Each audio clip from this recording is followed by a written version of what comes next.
Okay, folks, welcome to episode 30. See, I've done my homework. I can never get it right. Episode 30 of the Nice and Nasty. And I'm delighted to have my old good friend, Chris Weatherley, a.k.a. Novabug.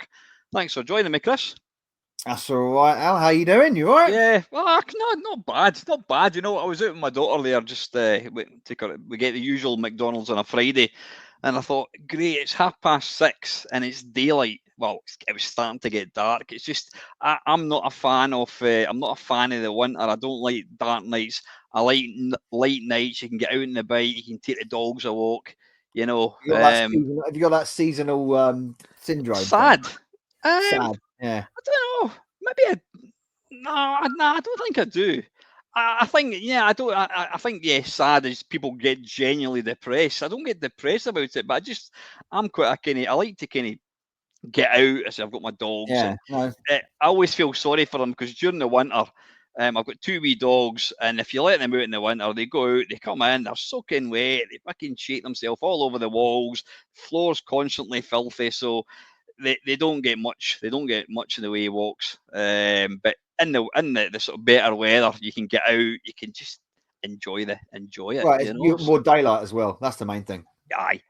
Although what I didn't realise is I think it gets darker in England quicker than it does in Scotland. I think you get an extra kind of hour of light. It's weird. But we get the last of the sunset because I'm all over. Remember, I'm down in Cornwall. So yeah. It couldn't be further apart.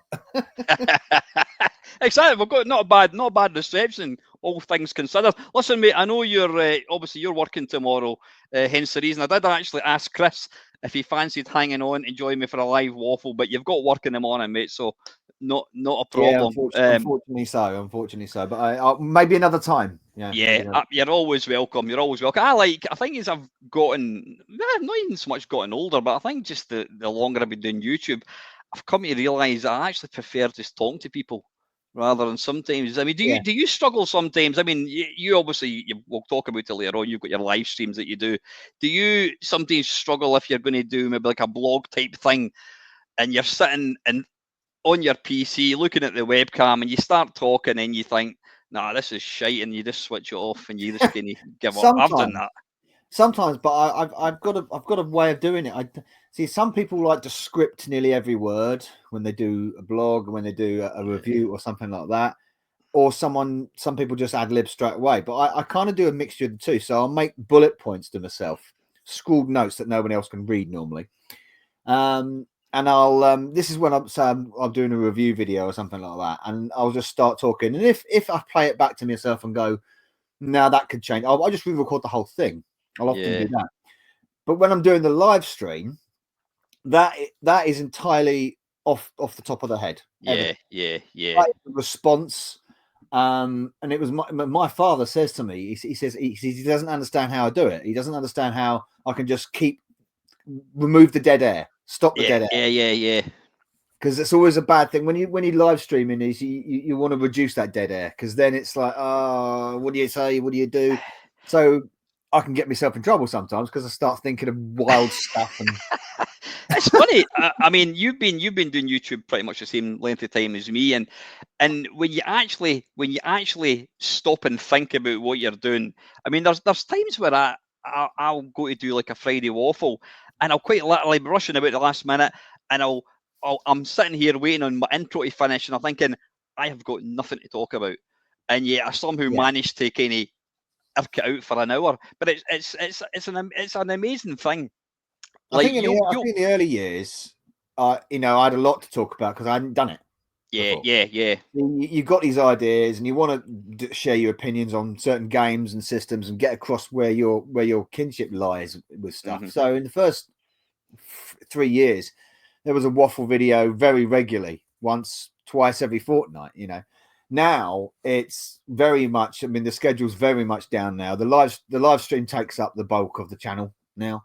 Mm-hmm. But what I do want to get videos out. I've got a script list that long, and it's like, when am I going to get around to doing that? Because I want to do this because no one else has done this content. Yeah, it's still there to be done. So eventually, I will maybe. Yeah.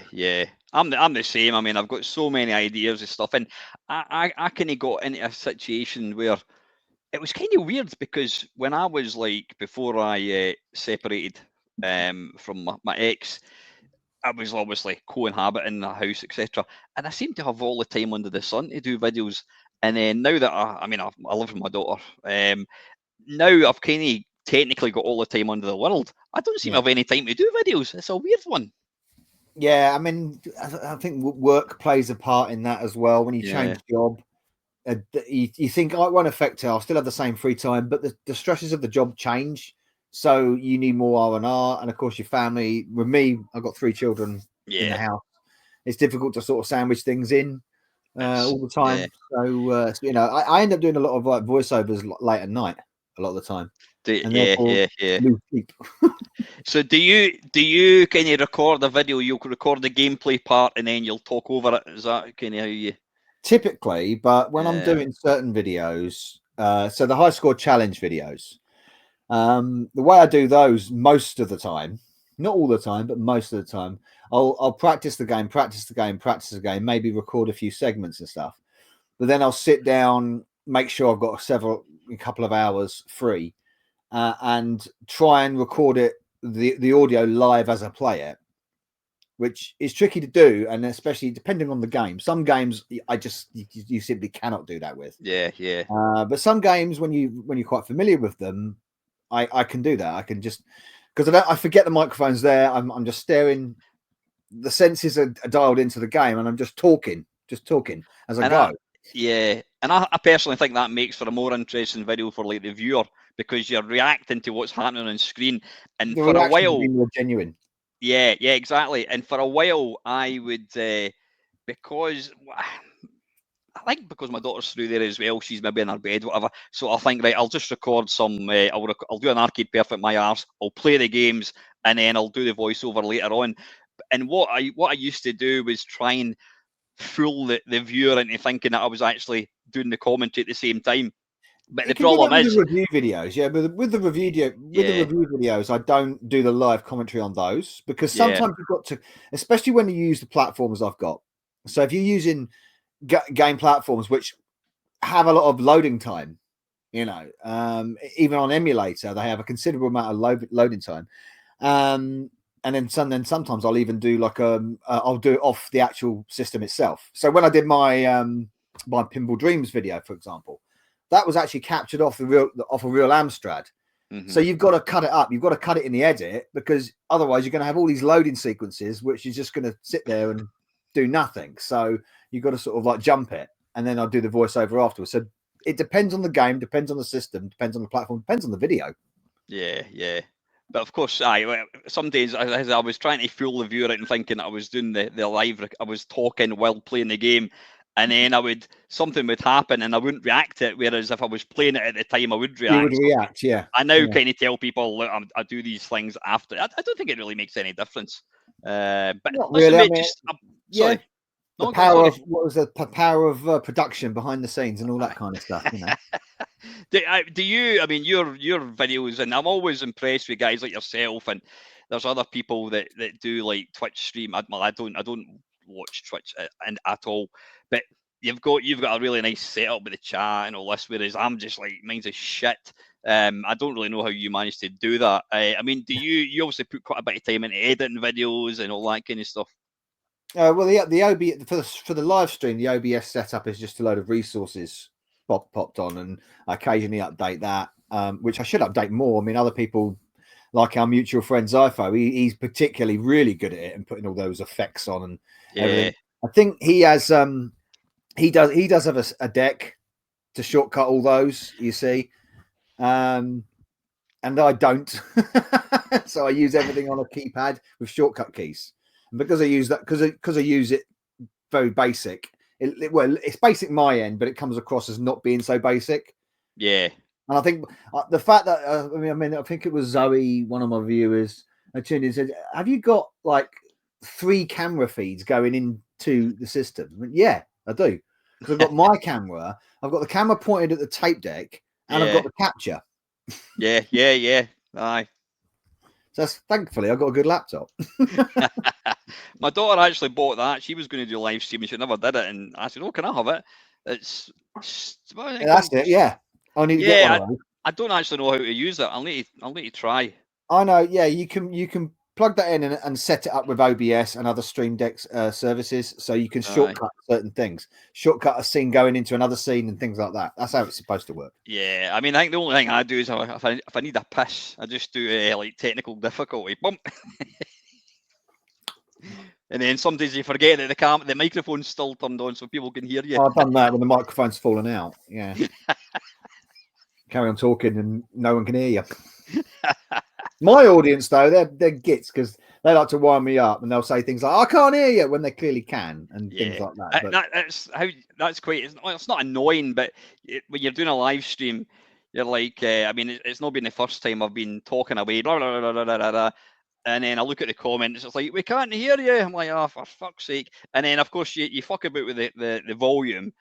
And then people are like, oh, you're far too loud, you're far. So you've got to say, what's the sound like, guys? And you've got to kind of wait 30 seconds for somebody kind of to respond. Yeah. Getting game audio is always a difficult one. Yeah. Game audio comes out differently from different systems, different volumes, different pitches, and different gains. So sometimes that's a tricky one to sort of like, oh, all of a sudden they're being blasted with this music and they can't hear a word you're saying. You haven't touched the dial at all.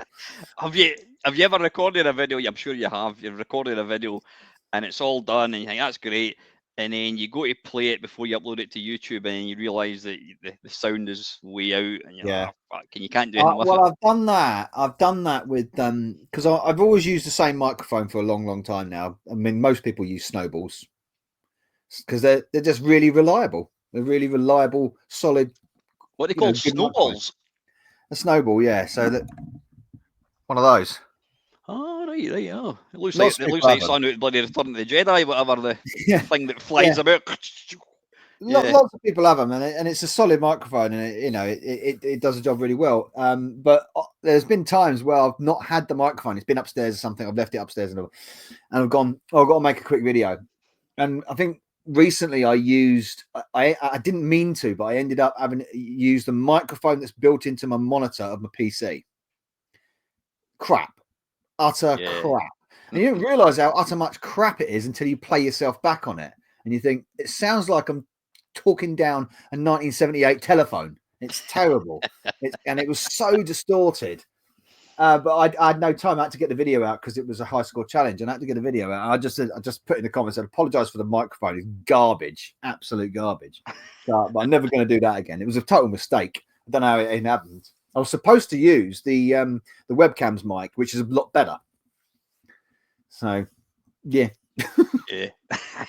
Now, I'm sure we've probably touched on this before, but just very quickly, Chris, I don't want to know your background, your gaming, but how did you actually get into doing YouTube? How did that can you come about? Oh, I've told that story a few times over the years, but essentially what happened, as you know, obviously I'm a big Amstrad fan. When I was watching YouTube, I've got to go back 2012. No, 2008. Something like that. It's going back a bit. And I realized there was a lack of content at the time for Amstrad. The only person really were doing it back then was iPhone.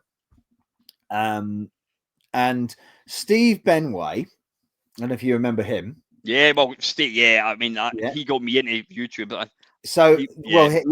It was him and Lawn Boys Post 1975. Those were the two people, which I know you know him. Yeah. Because the other day you had a road trip with him, didn't you? I certainly did. We went for a burger together. Yeah. I know, and I've always said I'd go to bloody Bristol. Oh shit, nearly said it.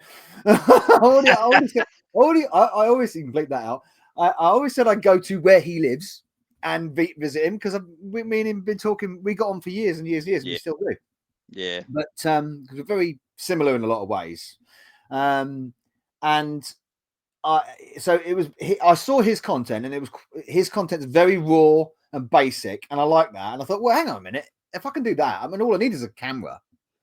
And then Steve Benway did a video on the GX4000, and I thought he got so many of the facts wrong about it, or the assumptions wrong about it. So I thought, well, I'm just going to make a video about the facts of the GX4000. Now, I will say now, looking back on that video, even I get some of the facts wrong now, because, you know, I did a little bit of research back then, but I didn't do a deep dive research. Since then, build the damn thing. But I thought, oh, well, I'll just do this video, and I launched it, and it was Dave that came back to me first, and Retro and Lim, Steve. They were the first sort of two people that sort of came back to me, and Malk, Smooth MJ Malk. They were the first people that sort of started to see my stuff, and there was a few others that have dropped off the playing field now. And I thought, like, well, that was quite fun actually. That was quite fun doing that. And then it was my brother-in-law that said to me, "Oh, you could do like a video with like gameplay and stuff." I said I could. I don't know. I wouldn't know how to start. Wouldn't know how to do it, and all that kind of at the time. And this was going through a point where I'd fallen out of gaming completely. Yeah, as well. yeah. So this was PS3, Xbox era, Xbox 360, and I was completely out of gaming. I was out of the gaming loop at that point. I still had a Wii, yeah, and that was it. That was my gaming at that point, a Wii. I didn't have an Amstrad. All that had gone. I didn't have a collection at that point. None of that. I think I had a Game Boy still, actually. So you never had any. You didn't have an Amstrad at that point. No, at that point I didn't have it. I didn't have any Amstrad. I've got too many of them now. They're bloody breeding up there. But I didn't have any because they'd all you know, you leave house, you go home, you do your thing, you meet people, and you move on. And through my 20s, it was PlayStation 2, you know, in my 20s, and when I got to my 30s, it was just I fell away from it. It was the PS3. I blame the PS3. I didn't like it, and I sort of fell away from it. But anyway, I digress. He said to me, "Do you remember a game called Ski or Die?" I said, "Is that the one that was on the NES, the Nintendo?" And he said, "Yeah." He says it's a game I used to play all the time.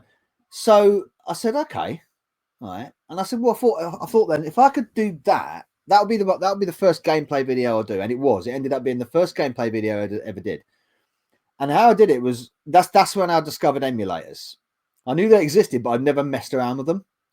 So I went looking, Yahoo it was at the time, and I found an NES emulator, and I found the ROM, and I did a bit of reading and worked out how it all works and put two and two together. Oh, bloody hell, this is actually quite simple, all this. Of course, now, you know, you build game libraries and ROM libraries and everything nowadays.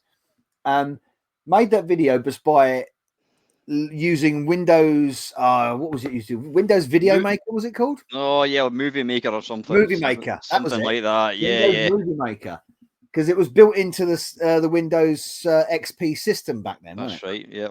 Or the Windows Vista, or whatever it was. So I thought, oh, that's easy to use, you know, timeline, all this. Yeah, I'll do that. Oh, and I can just talk directly into the microphone because I had a webcam, basic webcam. That was quite easy to do. And then I thought, well, if I could do it with that, surely I could do it with an Amstrad game. I haven't played Amstrad games in years. So I worked out I found WinApe and the other one, not C4 CBC, the other one, not Java CBC, because it wasn't Caprice, that's the one. Yeah, Caprice 32, that's it. So I found them, and of course WinApe did GX4000 games. So I found the ROM to Robocop 2, and that ended up being one of my second videos, Robocop 2, and then that was it, gone from there. And then I came up with these ideas, and I got talking with Steve and Dave about what you could do, where you could go, and you could try live. This would be what year? 19. Christ, listen to me. 2000. Not that old.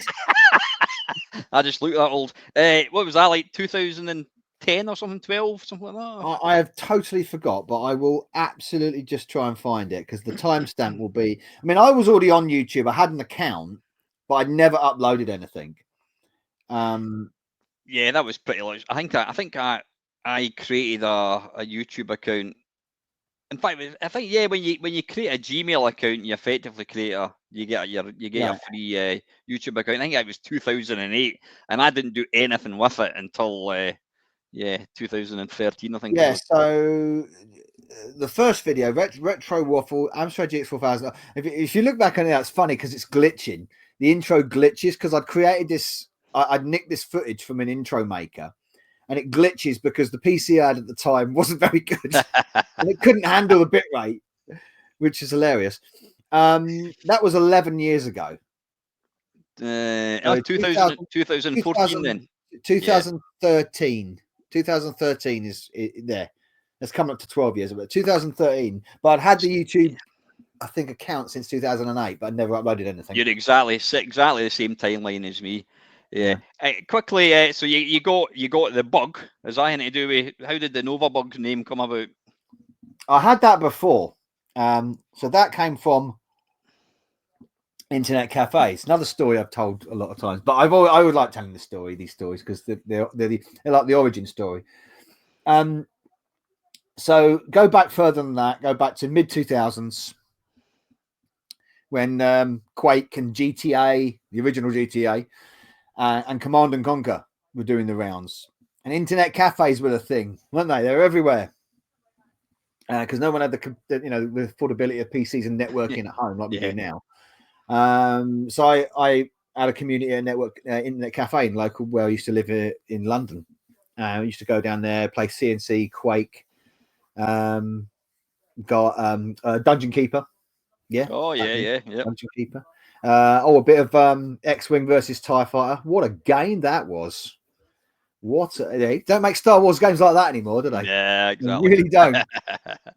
TIE Fighter is a TIE Fighter. The previous one is I spent hours on that game. Hours. That was an amazing game. Yeah, that was. I never really played it, but my mate used to play it when he's like 486, and it looked the dog's bollocks. Yeah. Yeah, I had me hooked. But back then you allowed public chat rooms. Now, of course, now you get things like Discord, which are locked and private and like that. But back then, of course, you had MSN chat, you had Yahoo chat, ICQ, all those. So the public chat rooms, of course, eventually they were banned. Not sure about that, but I can understand the reasons. But I'm not one of those guys where live and let live. Internet should be the Wild West most of the time because it kind of is. But that was there, and I came up with a screen name. And I thought, what should my screen name should be? So I just took I'm a fan of Red Dwarf, as you know. So I just called myself Starbug. That was it. That'll do. Starbug. But as things progressed, I realized I can't use that name because it's a name that's used by something else and something that's quite famous, and the BBC have got a copyright on. So you get a little bit more savvy. So I thought, well, how can I want to keep the essence of that, but somehow turn it into something unique. So I went looking around on the clip art CDs. Do you remember those? Christ, clip art, what the hell? That's clip art CDs with old PC, what PC and all that. Used to come 5,000 clip arts. That's it. Yeah, that's the boys. Yeah, and there was a drawing of this alien, a very basic sketch of this alien with shooting a gun, and I thought, well, I could modify that a little bit. I could just nick it. I was always pretty good at art programs on PCs, and we did a bit of Paint Spa on the old RM Nimbus back in school, and I had AMX art on the Amstrad back in the day, and all that kind of stuff. So I mess around with that a bit, change some of the colors, flip the image, move the eyes, and it became the Novabug logo. So I thought, oh, that I like that as my avatar. That'd be nice as an avatar because lots of people would come out with avatars at the time. So what should I do? I can't have Starbug. So what I'll do is I'll take some of the spaceship names from Red Dwarf and mix the names together. So the bug bit comes from Starbug, right? And then the Nova bit comes from Crichton's original ship.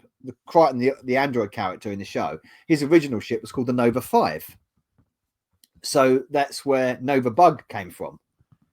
So I just called myself Novabug, and it stuck, and it goes, and then of course it gets abbreviated to Bug all the time. And now I'm just known as, if I walk into a convention, it just goes Bug. There's Bug.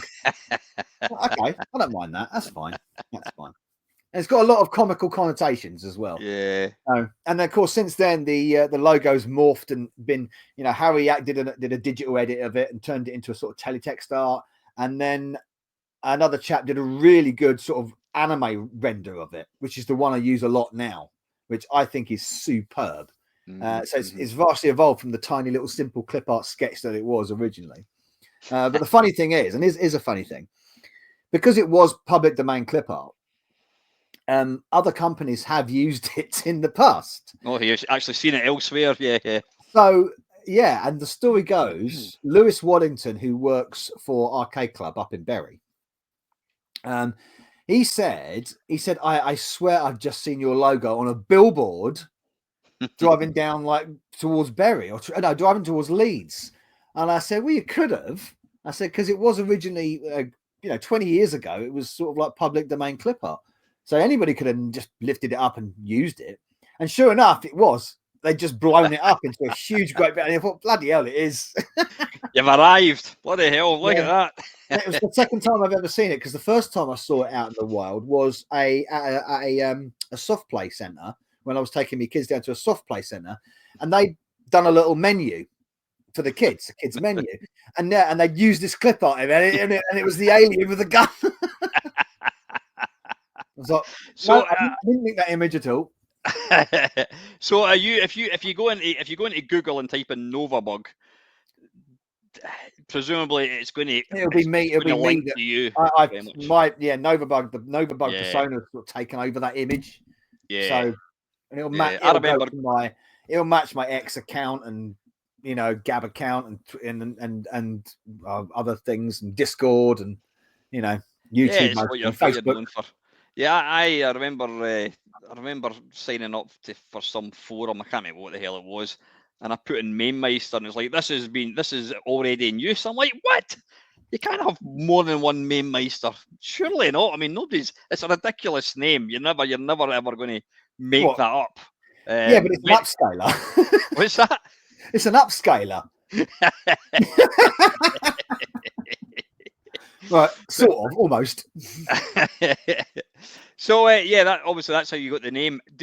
When you go in front of the camera, or is it behind the camera? In front of the camera, I think it is. Yeah. Do you take on a persona as Novabug? Do you see yourself as Novabug when you're? I mean, I put this hat on. When I put the hat on, that's my main. That's kind of my. I've done characters before. Yeah, I remember. Yeah. Where it lets you, where I can just, say stuff and absolutely outrageous stuff and get away with it because I'm in character. I've done that before, but no, Novabug is 90% me, 90% Chris, and 10% dialed up to, as they saying in that great rock and roll spoof film. Can't remember his name. It was dialed up to 11. There you go. What's it called again? I can't remember. It's gone. Bloody hell. Anyway, so that's the way I've always sort of like envisaged it in my head. 10% is the character and 90% of it is me. So the overreacting sometimes, that's kind of, I do react. I do bite at things. I do. I'm very opinionated. You know that. But Novabug dials it up a little bit. Spinal Tap. That's it. Hey. Spinal Tap. That's it. The one. Yeah. You've been doing it, YouTube now for 12 years, 13 years, whatever. Have you ever got to a point? Has there ever been a point where you thought, you know what, I'm done with it. I think I've had enough. I'm going to give it up. Have you, maybe for whatever personal reasons? Has that ever kind of cropped up? I don't know. Okay, I mean, the thoughts cross my mind certainly when because you get these ridiculous YouTube dramas sometimes, don't you? And I can't, just because someone takes an exception to your personality, well, that's on them. That's their responsibility. Their problem. It was get to a point once, a bunch of people, which I'm not going to mention because some people like them. I think you know who I'm talking about when I say that. I know that you're aware of another group that I've never got on with, and they've always sort of had a go at me. But on the other hand, I've just gone, you know what? That's on them. I'm just going to continue being myself and doing myself. And it's you can't control other people and what they think, or what they consume. So I just make what I find is fun, and if people find it fun, great. That's how the stream was born. It was born completely out of total randomness. It wasn't planned at all. And you enjoy it, and it's just kind of growing wings. I mean, when you think about it, we've obviously mentioned Steve Benjamin. I don't watch Steve at all. I don't think he really does any videos at all. Not a lot nowadays, no. Yeah, I mean, Lone Boys post 1975. You, me, Zypho as well. There's not. I mean, when I started, there was a whole raft of, like, we did that bloody embarrassing talk at Blackpool. It was like there was more of us than there was people watching. Yeah, You remember it? yeah. But there was a lot of people doing it, and over the years, people have dropped off, which is fine because new people have come in as well. One of the originals when I started, who's got a really successful channel now, is Pete Armour. Oh yeah. He's. I mean, his videos must take hours of not. Yeah, 10. I mean, they're fantastic. Yeah, he's. And one of the biggest that, and he won't, he wouldn't begrudge me saying this. He's a massive YouTuber now, which is Slopes, DJ Slope. Mm-hmm. He years ago, before he even started, he said he wants to get in YouTube. He'd come to me for advice. He came to me for advice to get in front of camera and all that kind of stuff. He said, I've got this idea about doing history documentaries. Mm-hmm. And he literally told me these ideas. I mean, it sounds like a great idea. And I gave him, I can't remember what I said at the time, but I said, oh, I would do this and do that and do that. And he made this branding for himself and it just took off, And I was like, I don't know, am I jealous of that? No, not really. Because that was never a target market. It was never an objective for me. Mine was just to have a laugh. And I'm not one of these kind of purists that go, oh, just use emulator or just use real hardware or don't monetize, do monetize. I don't care about any of that. Live and let live.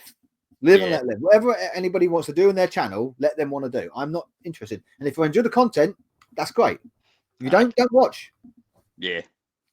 No, absolutely, and I've always said that as well. I do it for fun, and I mean, when I dare to monetize my channel, a few people really got to complete umbrage.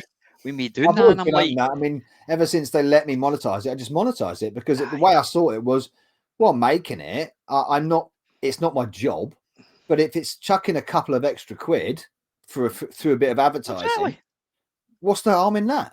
Exactly. Because I don't know if you watch a lot of TV. I watch very little TV. Most of my kind of watching stuff is YouTube. You know what I mean? And there's people who say to me, well, like you've been like providing entertainment. That's debatable. For like years and years and years. And if somebody wants to throw you the odd £5. Yeah, as a thank you, then who can argue with that? That's exactly what the Bug Army. That's how the Bug Army was born.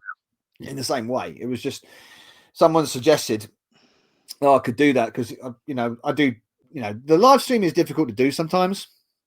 You got a busy week. I've got to get myself in the mode. Got to get yourself in the mood. And so honestly, sometimes, and this has become a bit of an ongoing joke with the stream. Sometimes when your head's not there. Your head's not there, and I do want to sit in the loft for 2 hours, prep it, do it. I've got to get my head in the right place after say 11 hours at work. Sometimes I can't do it. I want to just chill with the kids or something. So I'll delay it. And it doesn't happen often. It really doesn't. I mean, it seems like it happens more than it doesn't, but it doesn't. But yeah, it's just like that sometimes. You just need to sort of like take a sort of like a rest. Yeah. And do you feel sort of like obliged to I mean, every Saturday night Novabug live stream? Yeah, and you feel a wee bit bad if you're not. I do feel bad for it sometimes, because especially to the ones that are in the Bug Army thing that I created with the Patreon. It's just like, and some of them have been like, no, we really look forward to this. We really look forward to it every week, and it sort of like gives us a laugh and everything else. So those people definitely, and they sent me personal messages and stuff, and there's been falling outs, which is a shame. It does happen, which it's just falling out because of a situation that I haven't done. I've just been in it because I'm just the person on the screen. Yeah. You always end up getting sucked into something which isn't something to do with you, but because you're there, you're the focal point. So, hey, I can't lose any sleep over it, mate. I think that's the thing that I've learned. I mean, one of the things I was going to ask you is what's your opinion? Well, I'll ask you, what's your opinion of thumbs down? Do you think they serve any purpose at all? Yeah, I think they do. I do. I think I don't I don't know why Google took that away, even though you can actually add it as a Chrome add-on. And I put it back on because it's nice to see metrics. And when it comes to, I suppose, I mean, when it comes to a thumbs down is still feeding the algorithm. Yeah, apparently it still feeds the algorithm. So whether it's a thumbs up or thumbs down, it's irrelevant. It still feeds the algorithm. So I'm not that bothered about them. I really not. I mean, if you do like an overly positive video, say you did something like a charity video or something, when you can't, like a real wholesome charity, not even a divisive charity, like a real wholesome charity that everyone's going to agree with, like Macmillan Cancer, which is the one I do a lot. Yeah. Who's going to disagree? What kind of monster's going to disagree with Macmillan Cancer's mission? And then you get a dislike on that, and you think, really?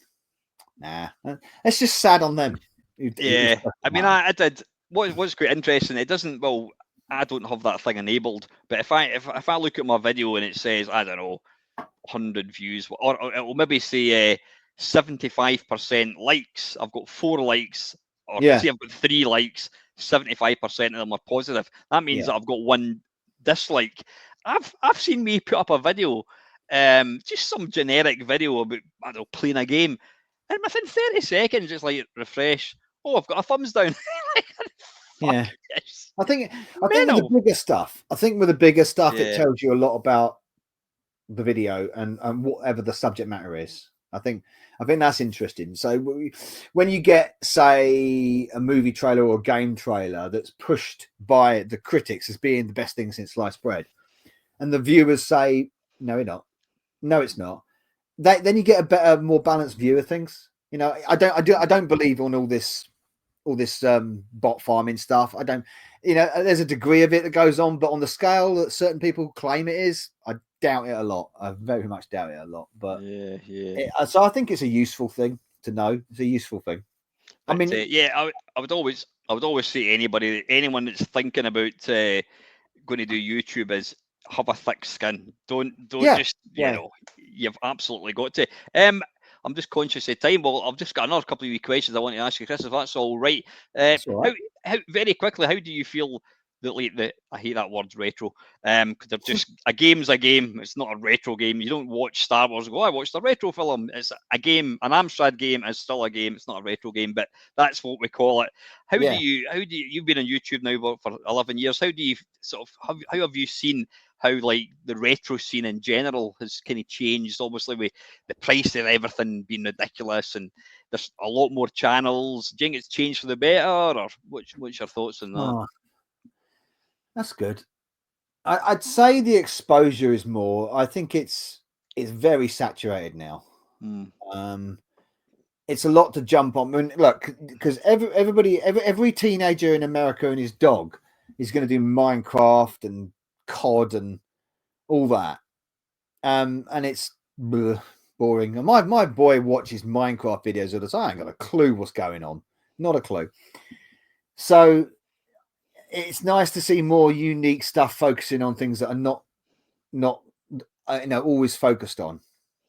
And I think it was, what was it the other day? It was like I watch a YouTuber called Jago Hazard. I don't know whether you know about him. And he's essentially a train spotter, but what he does is he creates these sort of mini 10-minute, 15-minute documentaries about a certain aspect of the London tube system or part of the GWR or something. And it's something you'd never see on TV.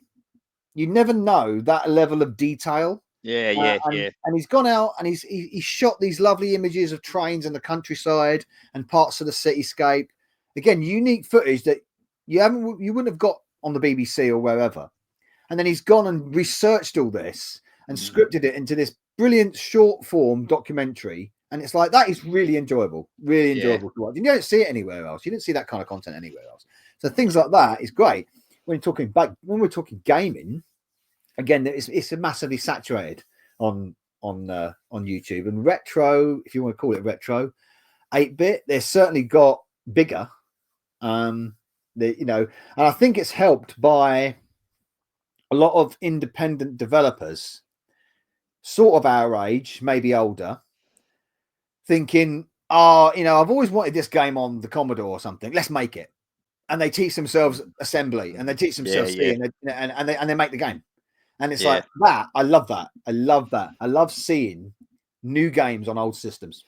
Have you seen, I don't know if you're familiar with Bitmap Bureau. They did Xenocrisis, which came out for the Switch, Mega Drive, Neo Geo. They also did, is it Final Syndicate, which is kind of Final Fight. I remember seeing the Xenocrisis, yeah. They've just put out a trailer for Terminator 2. Oh my God, this looks fucking incredible. It's pure two-dimensional. Yeah. But the level of detail, the graphics, it's like, wow, it just looks. In fact, I when we were at when I did the talks at Blackpool, was it the indie guys? Mike Tucker was one of the guys. Yeah. I think I said he looked like Daniel Craig. Anyway, yeah, Mike was on. He was one of the guys that was in that panel. But you need to check it out. It's Terminator 2. It's not out yet, but it looks phenomenal. What platform is that on? It's going to be on everything. Right. Okay. Oh, but it looks. It's like the old T2 game then. It's like sort of Metal Slug style graphics. It just looks phenomenal. I wonder if you get a problem with the copyright on that though. I don't know. I'm assuming they must have got. They must have got the license. Yeah. Yeah, it's pretty big, but it does look phenomenal. I like that. I like seeing games. You'd never have seen them back in the day because obviously we've got to a point where these systems have been around 40 years, right? Yeah. I mean, your system is the Commodore, isn't it? That was the one I bought as a kid, and you're OG. Yeah. You're OG. Like my OG is the Amstrad. Your OG is the Commodore. So that's been out since 81, 82, and people have learned how to maximize to get the most out of it. The same with the Amstrad. The same with the Spectrum and the Atari 8-bit. And the things that you watch the Atari 8-bit do now, and you think, how the hell could you manage to get it to do that when there was nowhere near that kind of quality of game back in the day? Yeah. You saw glimpses of it. I mean, I always look at this. I always look at things like, if you look at some of the budget games from back in the day, and you have that little glimpses of genius when you think, oh, if you capitalize on that, you could create something really special. One of the games I always look at is called The Island of Dr. Destructo. And some of the clever little effects, the rotational sprite effects in that, you think that is really early work and really impressive and underestimated for its day because it was a budget game, really underestimated for its day. And you think you could capitalize on that, grow on that. What could you do with it? And you could do incredible things like what, the Batman group have done with Pinball Dreams on the Amstrad and things like that. I mean, you watch that game being played. That's on an 8-bit Amstrad, 64K, 128K, sorry. And they go, no, someone would say to you, bullshit. Not a chance. Not a chance of that. No, it really is. So it's things like that I love. I really do like things like that.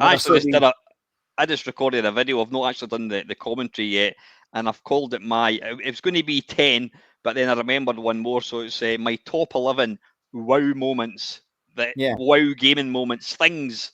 I'll just give one little teaser. When you loaded up Wave Exploding Fists on the Commodore 64, midway through it would do that piercing scream. I'm like, fucking hell, you shat myself. That's one of them, but there's loads of other things. And I was sitting thinking, right, God, I remember seeing that. There was one level in this particular Amiga game. I remember seeing that, and my jaw hit the floor. It's like, fucking hell, phenomenal. But yeah, you're absolutely right. I mean, when you see, I recorded a 8-bit face-off kerfuffle last night, which I've not put out, beyond the Ice Palace.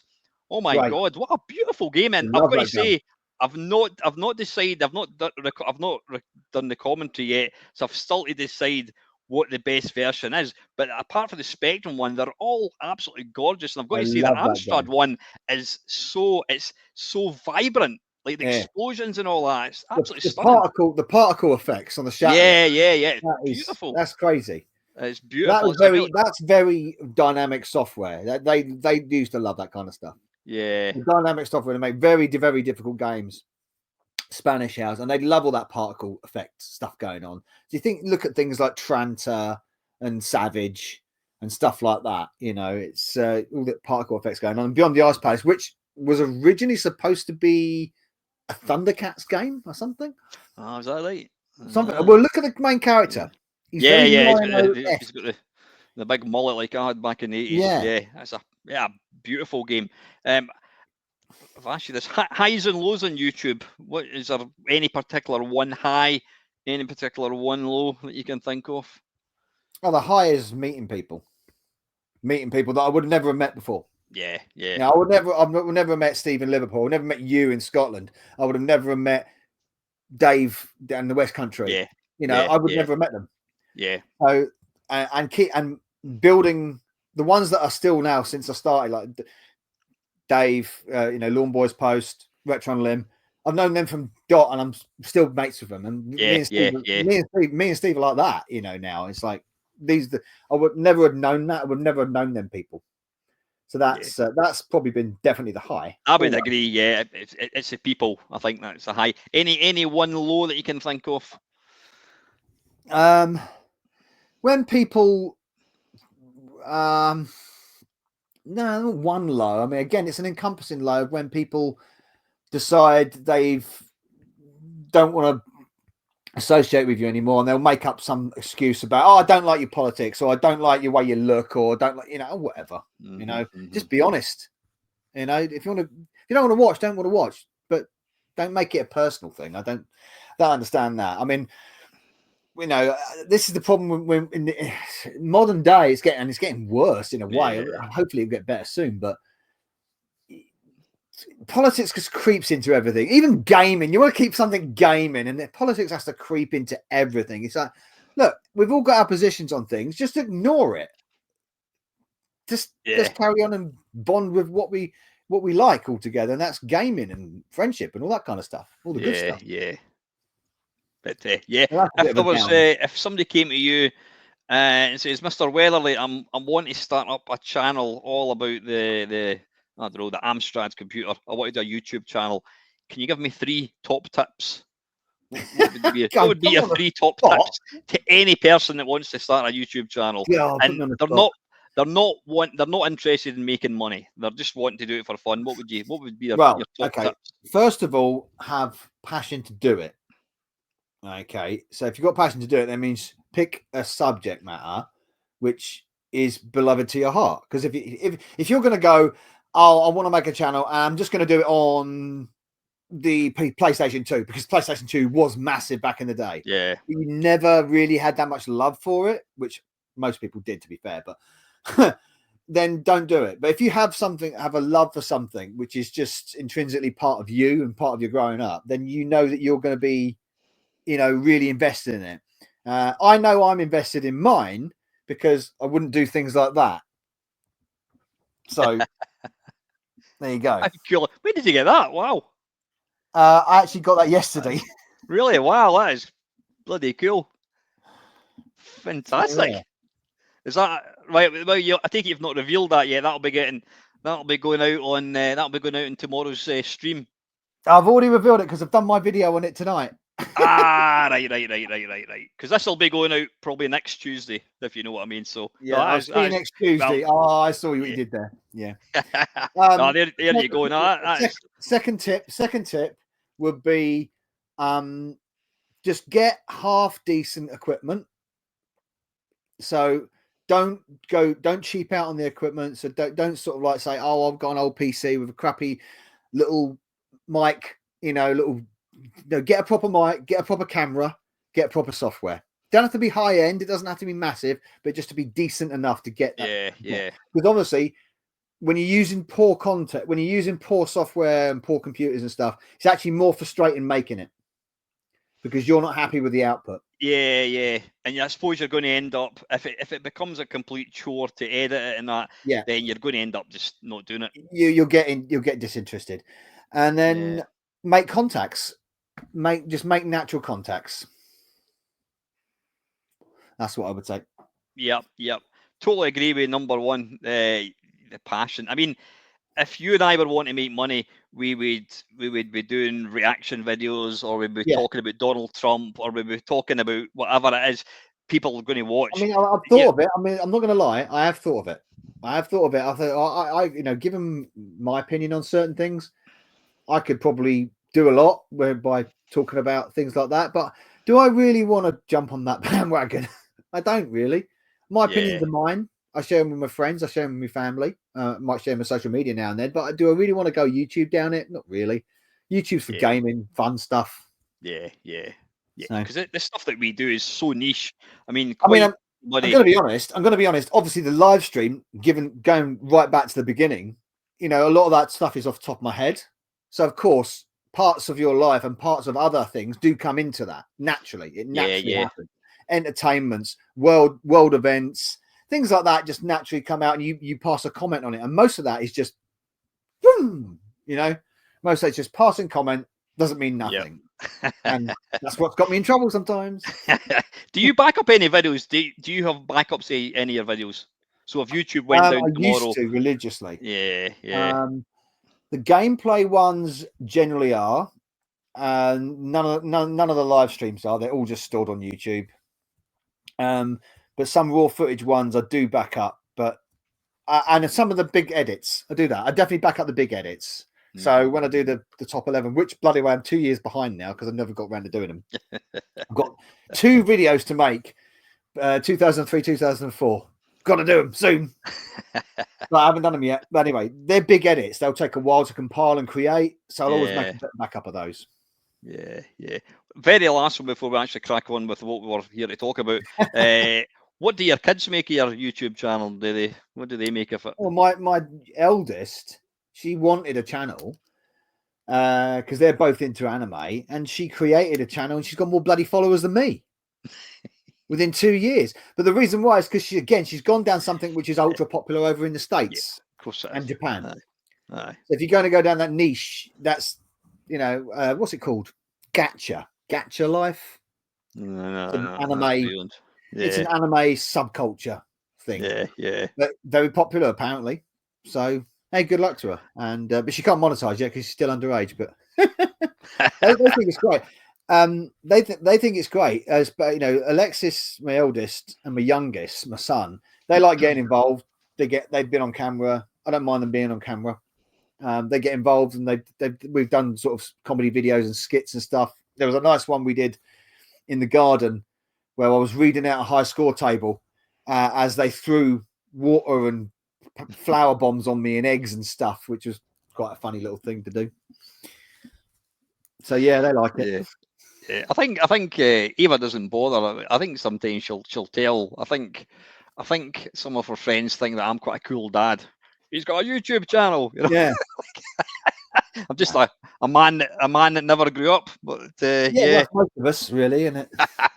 Listen, mate, we've been on it for almost an hour. I've got a Friday waffle in an hour and 5 minutes. So you have, crack on with the nice and nasty. You've got your games picked, haven't you? But the thing is, we always say when we meet up at Blackpool, we always say we should have a good chat, but we never fucking do we? That's the thing. So this has been great. Exactly, and obviously this video, you're more than welcome to share in your channel or whatever it is, because it's good fun. So anyway, the nice and nasty, for anybody that doesn't know what the nice and nasty is, Chris is getting put out onto a desert island. He's allowed to take 3 games with him. It can be on any system, arcade, computer, console, whatever. If it's an online game, there are other people in other islands that can play with him.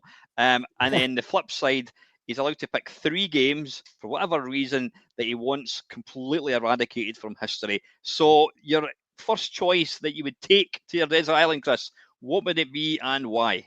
Well, it's got to be me first Amstrad game that I fell in love with. So what I've done here is I've taken, just before I mention the name, I've taken 3 of my favourite systems and I've chosen a game from each.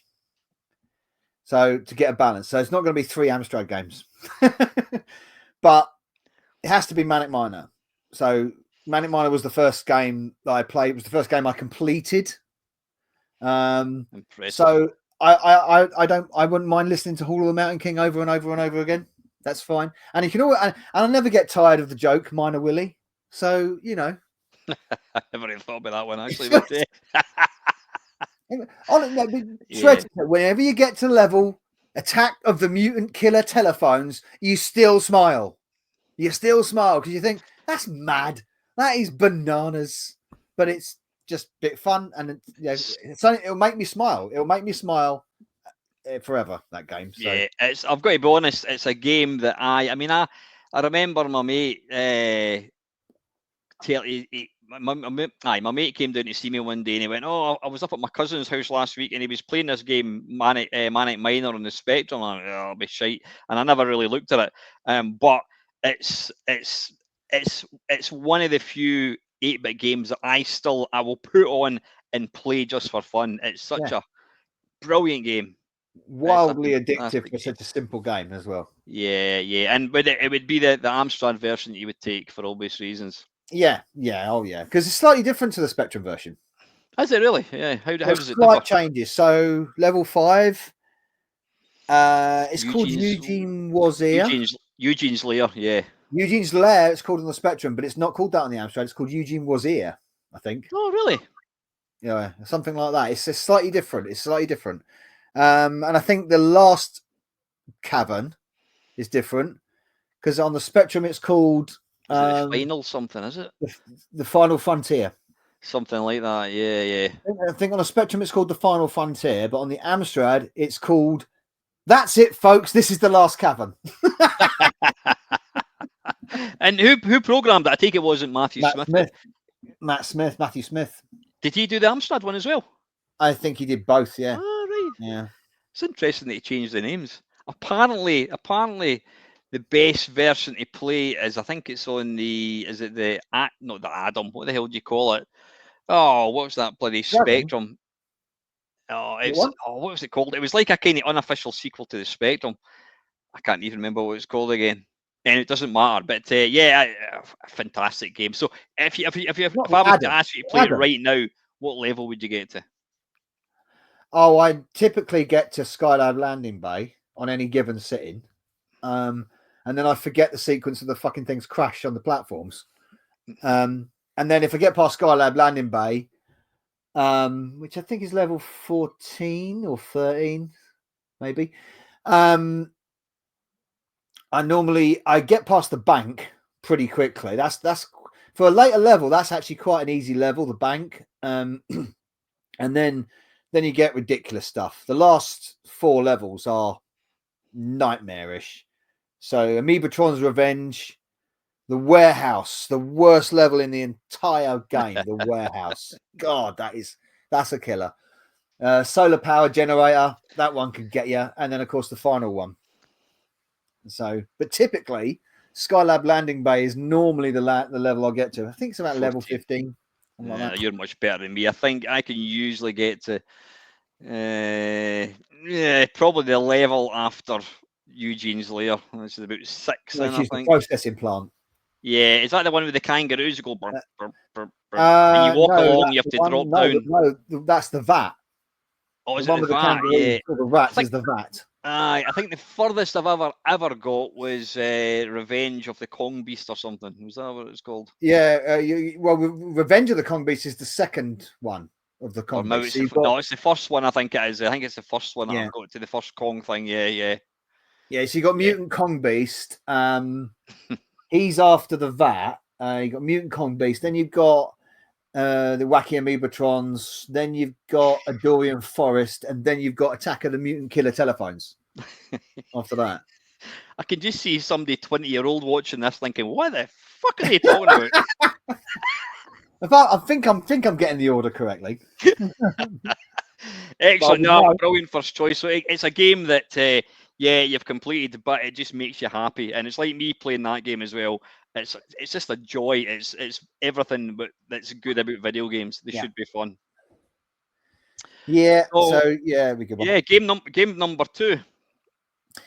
Still, and I know there's been lots since, and there still will be more driving simulators out there. And then you got your Forzas and your Gothams and everything else. But my favorite ever driving simulation game, and it still is to this day, even though it looks a bit dated, but it's also got a kick-ass soundtrack. It's one of the reasons why I picked it. Gran Turismo 2 is It's absolutely one of the finest racing games ever made, I think, for me. Gran Turismo 2. Definitely go for that. Yeah, on PlayStation 2. on PlayStation, that's PlayStation 1, actually. PlayStation, yeah.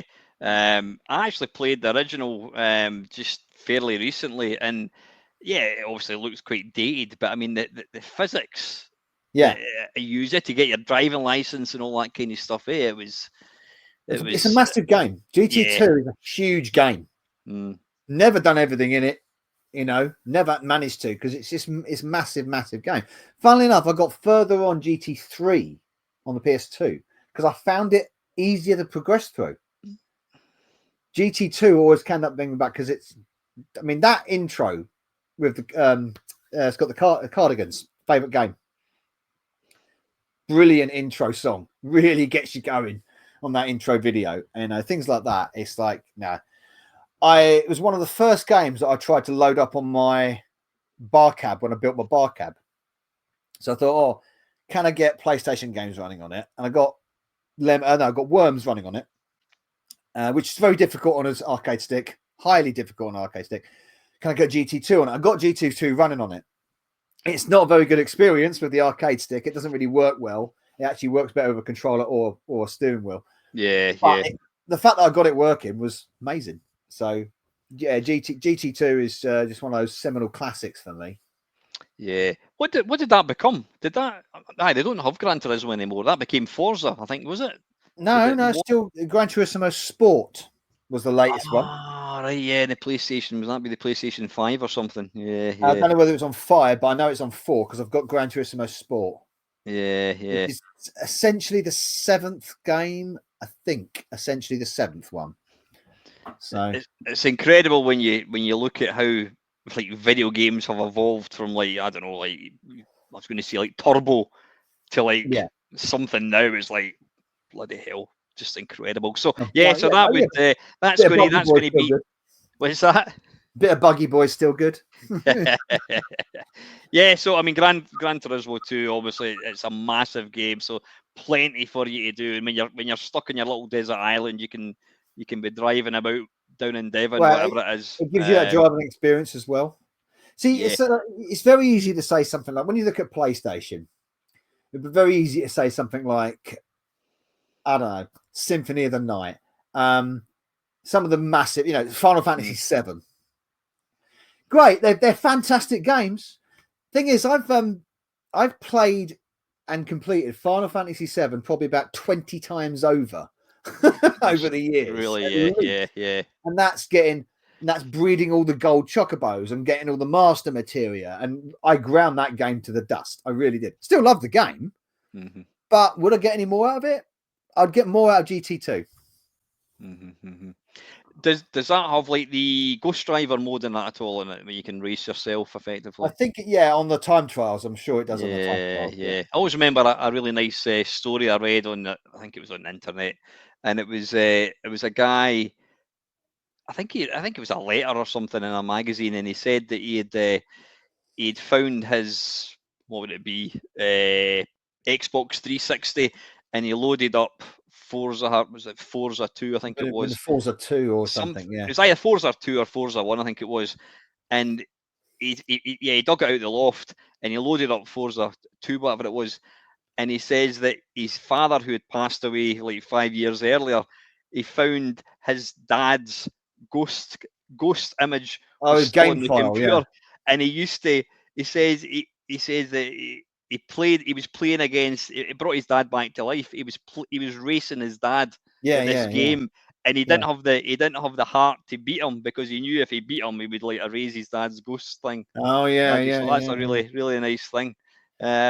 So you don't think about it like that would happen, wouldn't it? Yeah, it would happen. I know. Bring them right back. So excellent second choice, and your final game that you would take to the desert island. What would it be and why? So it has to be a Super Nintendo game, because that's my second biggest system that I ever had after the Amstrad stuff.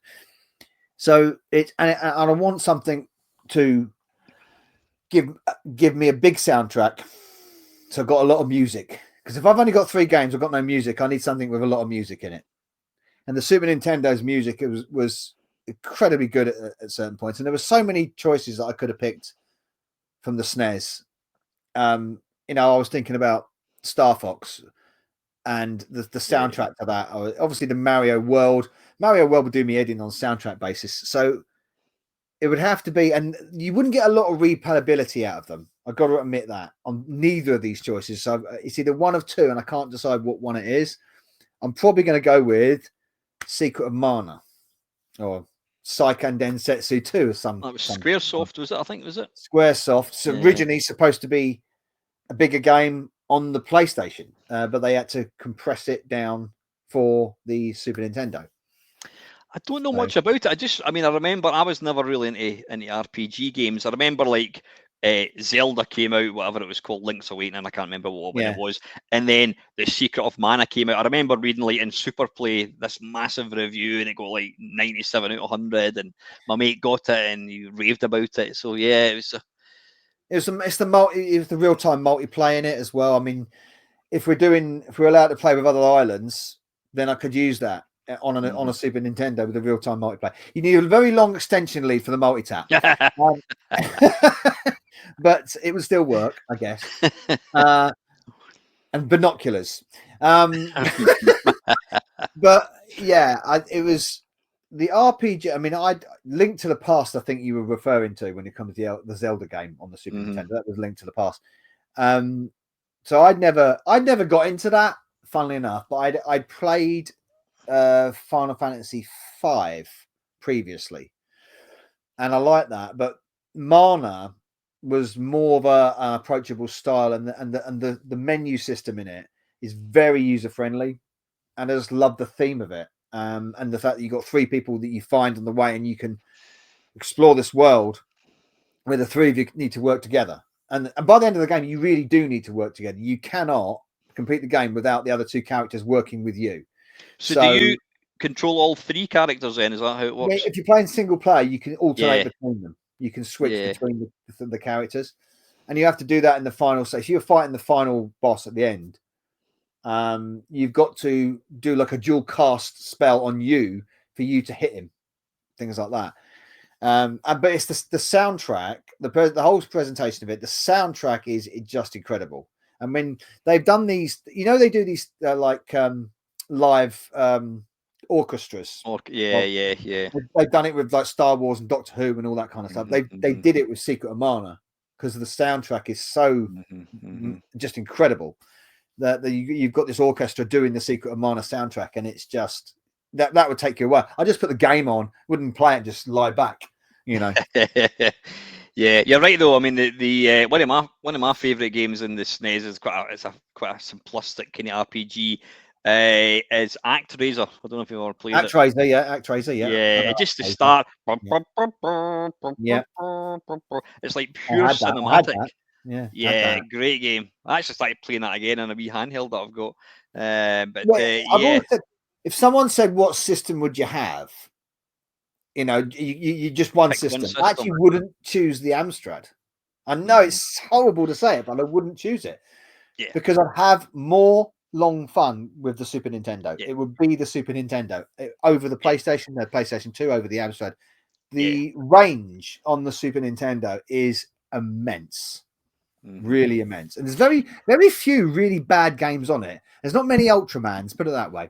It's interesting that you said that, because if I was to pick, if somebody said to me, "What is your favorite console?" I would say my Vectrex. The Vectrex is I never play it, but it's so unique.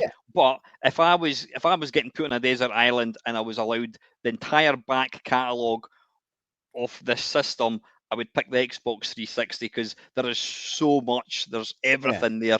So that's why I wanted to be quite distinctive about this podcast. It's not what are your favorite games. No. It's what games would you be happy playing for the rest of your life. Some of these are more. They're combined. Manic Miner and Secret Miner are 2 of my favorites. GT is one of my favorites, but there are better racing. Look, for instance, I probably enjoy myself short term more with Mario Kart 8. But what's the thing about Mario Kart 8 that makes it special? Multiplayer.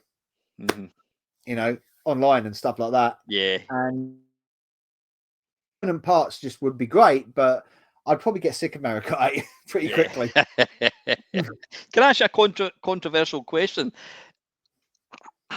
What percentage of, I'm going to stick to Amstrad, what percentage of Amstrad games do you still say stand up now and you would actually quite happily play, as opposed to loading it for 5 minutes on a live stream, having a bit of a laugh, and then switching it off? Is there many Amstrad games that you would actually load up and play because you really enjoy it? Yeah. I mean, I still really like playing Burning Rubber on the GX4000. It's just it's even though it's got that sluggishness, I still put that game on sometimes, and I go back to 1990, Christmas 1990. I go back 1991, should have technically, and I remember putting that in, thinking that racing game looks and sounds incredible, and it's coming out of an Amstrad. That's my memory of it. And when I put that game on, I still look at that sunset going down. You think the Amstrad can never do that? Why is it doing that? It's witchcraft. It's and it's not the best game in the world. It's not the worst, but it's not the best game in the world. But there's something really special about that. I'd quite happily sit there and play Burning Rubber for hours again. You know, and there's most Dizzy games.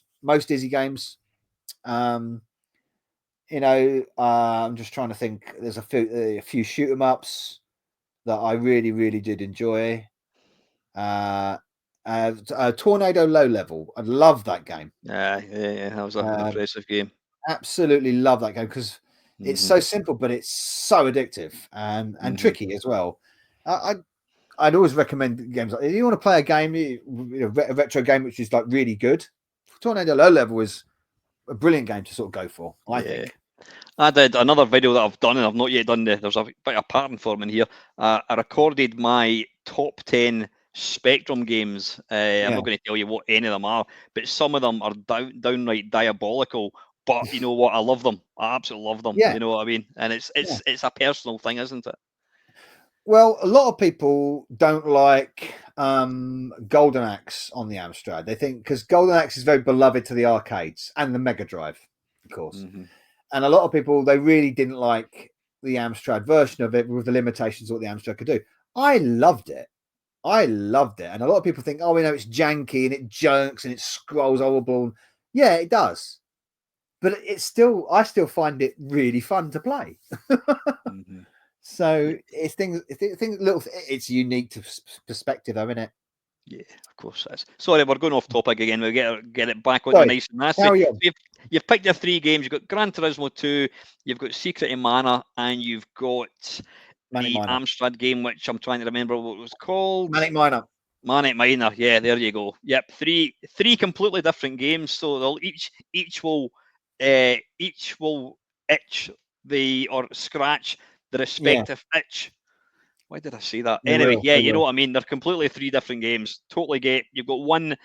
Yeah, you've got your Gran Turismo. You've got your RPG, and then you've got your sort of like your arcade kind of scratch with Manic Miner. So anyway, we'd have to kind of bring things down a wee bit. I'm going to ask for you to pick 3 games that you want eradicated for whatever reason. So I'm going to ask for game number 1 that should be put in a room. Is it 101? I think they called it. Yeah, something like room that. 101. Yeah. And bear in mind, whatever game you pick, it might affect future games that came out. I'm going to cheat. Can I cheat? Go for it, yeah. Can I put a collection of games in? They're all very closely related. Invariably, what happens is if you pick the first one, then they'll all disappear. So if you pick Zelda on the NES, what's that? It's true. I've worked. Yeah, I know. I was discussing this with a colleague at work because he found this topic interesting as well. It's like, so if I was to decide, for example, if computer space never existed, no video games ever existed. Probably. Yeah. That's exactly. I mean, but what I had, just to give you an example, somebody, I can't remember who, somebody picked Doom. Doom is one of the best games ever, as we know. That's your first-person shooters. And they picked, because they hated that it made it online. They don't want to play online. So yeah, you fill your boots. But technically, Wolfenstein. Anyway, I was going to say Wolfenstein was the first one, but no, 3D Monster Maze. 3D Monster Maze. That was the first one. But anyway, what was I saying? All fucking mobile assault course games. Go away, you crap, all of you. So all these ones, all these, the fake adverts you see on YouTube channels. Oh, I'm going to get the gun. Oh, I'm going to get this. Well, I'm going to no, they're all rubbish because they're all fake, all them adverts. But every game that clones that sort of running down a highway dynamic, that's basically procrastination on steroids. Bugger off. No, go away. Go away. I hate I them know. things.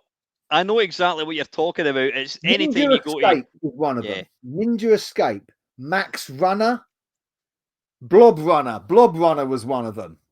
Where you run down, you got to collect blobs to attach to the.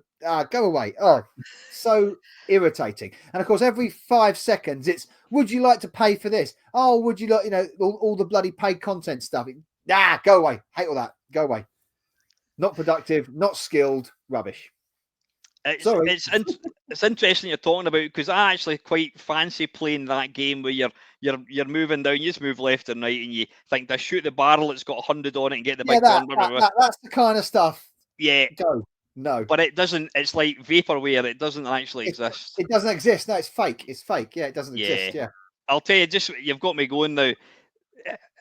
I was on YouTube a couple of weeks ago, and I saw a trailer for Braveheart 2. I went, fucking hell, and I watched it. I went, well, I like a bit of Braveheart. Oh, I can't wait for that. And then I realised it's not real. And then you've got all these bloody Titanic 2 and all this kind of stuff. I saw a good one for Groundhog Day 2. It's just, I mean, they've taken bits of our Bill Murray and taken bits of what was the actress in there? Ali something, was it? No. What was her name again? Not Sandra Bullock, the other one. No, she's got curly hair. Oh, anyway. I know you're talking about. They've taken bits from other films and AI'd it all together, basically. Yeah. And it's like, nah, there's never going to be a Groundhog Day 2. No. So yeah. So what is it? Is it? It's not so much all mobile games. Is it? No, is it these kind of games because they're not real? Is that what can you? Just them assault course style games, because there's so many of them. They're all just much of a muchness, and they're just everywhere on them fake ads. Yeah, because they do exist, those type of assault course games, but the ones that they advertise on the trailers, of course, they're faked. So I mean, I don't mind the Bejeweled ones and Candy Crushes and Royal Matches. They're fine. They're kind of inoffensive, 5 minutes. But I don't like the idea of that. Those assault course games. They just wind me up, and I have no interest in it. See, when you think about it, like, what's that? They wouldn't be missed. Yeah, no, I'm totally with you. When you actually think about like one of these games, all you're doing is you're moving it left and right. There is the game is so shallow, and it's we've reached the stage now where like kids that play video games, they want to have infinite lives. I mean, one thing that kind of grinds my gears, and I know it's an old man thing, is when they bring out like the Spectrum or the 64, whatever, and you can rewind. You die at Man at Minor, I'll just go, I'll just rewind it and jump over again. No, you're missing the point. You're missing the point. You've got to invest time, you've got to practice, get good at it. Learn. And all these games now, they're just, it's, fur coat and no knickers. They look beautiful, and the gameplay is non-existent. So, I'm totally with you in that get rid of those. I know it's technically a collection of games, but them games, no. Good stuff. Game number 2, which you'd banish forever. Fortnite. End of subject. Move on. Well, I'm going to ask you to explain why, if that's all right. Sponsored content, celebrity endorsement, the utter redundancy of basically just an open world free for all, which I don't see any point. I don't see any attraction in it at all, and it's. The advertising for it is so irritating. And it's just become this massive thing where I don't see any value in it. I can't understand its appeal. I don't like it. I know it's very, very egotistical to say ban something you don't understand. I know it sounds ridiculous, But with Fortnite, I'm taking an exception. Yeah. Well, you'll not be surprised that the last podcast that I put out on Tuesday, actually, Andy Roberts of Thalamus Software, he picked that game as well. Well, I'm surprised a lot of people either. Fortnite is like one of those Yeah. games where you either obsessively love it or you obsessively hate it. That's the way I see Fortnite. My daughter said 1 minute she said she hated it, the next minute she said she likes it.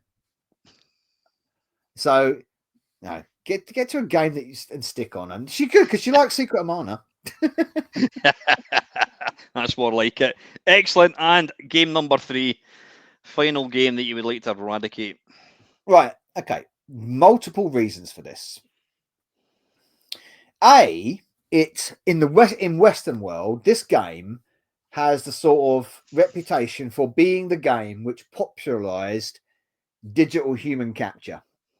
It's not actually true. It didn't do that. The first game to do digital human capture, which wasn't rotoscoped, was a game called Chinese Exorcist. But this game came after it, and it was massive and smash hits in the arcades. And for some dumb reason, they decided to try and port this to the Amstrad, the Spectrum, and the Commodore, and it was a huge fail. And the SNES, that was a terrible version of it. It's Pit Fighter. I was just going to guess that one. It's Pit Fighter. And I remember it in the arcades as a bit of a novelty, right? And we used to go to an arcade called Video Hits in South Harrow, in a western suburb of London. And it had a Pit Fighter cab. I remember when I first saw it, I thought, that looks incredible. Once you've played it once or twice, you think, that's a load of rubbish. It's just has no substance to it. You just button tapping. You're doing nothing. Next door to it, for comparison, next door to that cab, next door to Pit Fighter, on one way was R-Type. The other side of that cab was TNMT. Yeah. Teenage Mutant Turtles. Yeah. The start comparison. I could go on R-Type. You could spend hours on R-Type, going over and over and over and trying to. And then next time you got the multiplayer of TNMT next to it, which everyone loved that, didn't they? Everyone loved that when TNMT came out.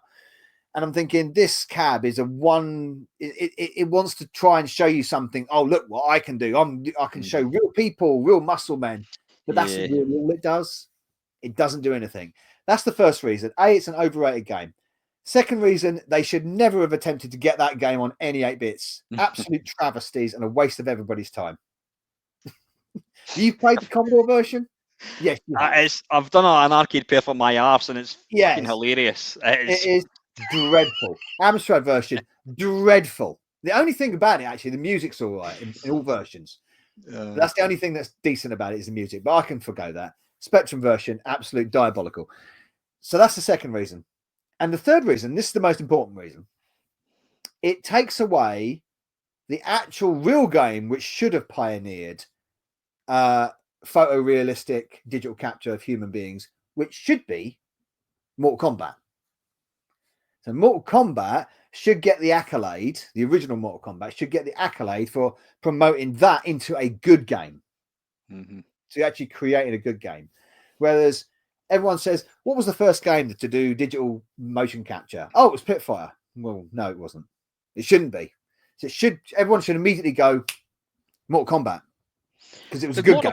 Did Mortal Kombat come out before Pit Fighter then, did it? No, it came back after.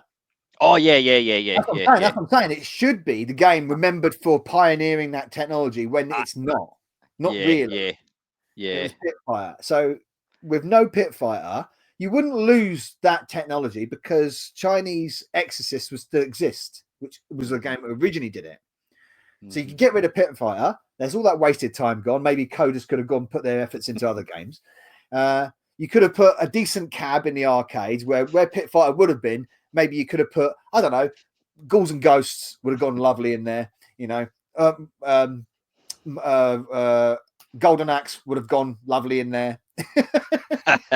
RoboCop, any of them. I do remember. I don't think I ever saw Pit Fighter in arcades, but I do remember seeing like a review on like the SNES, and it got like the SNES version is terrible. It was awful. I remember seeing I didn't have a SNES at that point, but I remember seeing Pit Fighter in like the bargain bucket for like £5. Like, oh, Yeah. there's a SNES game for £5. Oh, Pit Fighter, it must be shit. Yeah, it was like the first kind of generation, sort of almost of like digitizing, and it was. I mean, it made Commodore 64 graphics look high res. I mean, it was awful, absolutely awful. Yeah, it was a gimmick. It was a gimmick. It was a gimmick, and it was doing a gimmick before they were ready for it. Mm-hmm. You know, the technology wasn't there yet. A couple of years later, when Mortal Kombat came around, it was ready. The tech was ready. What's Mortal Kombat on? Is it on a CPS2 board? Oh, I'm not too sure. No, it's not a Capcom board, is it? Konami. It's a Konami. Is it a Konami board? No. I was going to say Acclaim did the conversions. Yeah, but what board is it on? What hardware? I forget what hardware board is it on, but it was there. The technology was there. Yeah. It was ready for it, and because the game was good, you could play Mortal Kombat and enjoy it. It wasn't just that. You know, you had finishing moves, you had special moves, you had obviously the fatalities that made it. You know, but you didn't get any of that with Pitfire. The other thing that Pitfire did was the distance scrolling as well. Oh god, which was really jarring. Really jarring. And it's where they would jump and they'd go like that. They would jump and they go, hey! Yeah, and like their legs were sort of. They go to the distance. They go into the distance, but the sprite goes. You go, oh god. It's like it's like they're made of cardboard. It was like they take a picture. It was so jarring. And I always said, if a game is terrible in the arcades, it ain't gonna bloody improve on a home system. Yeah. Well, case in point, I did my last arcade perfect. My arse was Quartet, which was a shit. It was a fucking awful game. Have you played the Amstrad one, by the way? I have. Funnily enough, it was probably the third or fourth game, full price I paid for it on the Amstrad. And at the time, I didn't know any different. Yeah. So I was like, okay, this is okay, I guess. Of course, later on, I got other games for the Amstrad and thought, yeah, that was not very good. You realise how shit it was. Anyway, listen, 6 fantastic choices, Chris. Listen, mate, it's been great having you on. Well, anytime you want to come back on, give me a shout. Are you going to Blackpool? Well, you always go to Blackpool, don't you? I'll be going to Blackpool. I will be. I'll maybe try and get down again. So anyway, listen, folks, thank you very much for listening. I will put a link to Chris's channel down below. He does do a rather spiffing live stream every Saturday night. What time does it kick off at normally? Is most Saturdays. So not say every most Saturdays. That'll be to that. 10 o'clock. 10 o'clock. Typically 10 o'clock. Typically 10 o'clock Saturday night. Yeah. Fantastic. Okay, guys. Until next time. Thanks, Chris. Cheers. As always, thank you for listening and for watching.